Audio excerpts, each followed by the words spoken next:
Libo-libong netizens nagpaabot ng pagbati kay Pangulong Ferdinand R. Marcos Jr. at sa First Family ngayong holiday season.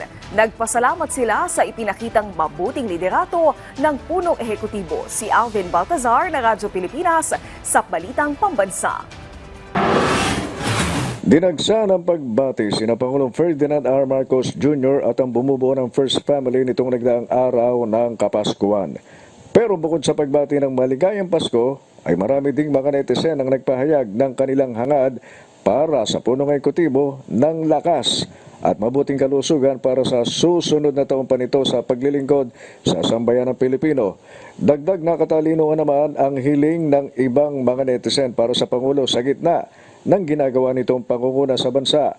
Ang iba naman ay nagpaabot ng pasasalamat kay Pangulong Marcos dahil sa ipinakita nitong dedikasyon at mahusay na ginagawang pamamahala at pamamalakad sa gobyerno. Ang iba naman ay nagpahayag ng katuwaan sa patuloy na pagsisikap ng Pangulo na maihatid hindi lamang ang saya kundi ang pagkakaisa. Tema naman ng pasasalamat ng ibang netizen, ang anyay malinaw na hangarin ng Pangulo sa Pilipinas at isa na rito ang ipagtanggol ang teritoryo ng Pilipinas na para sa mga Pilipino. Salamat din anya sa walang sawang pagmamalasakit ng Chief Executive habang ang iba'y ipinagpapasalamat kay Pangulong Marcos Jr. ang pagiging mas mabuting muli ng Pilipinas. Para sa Balitang Pambansa, Alvin Baltazar ng Radyo Pilipinas.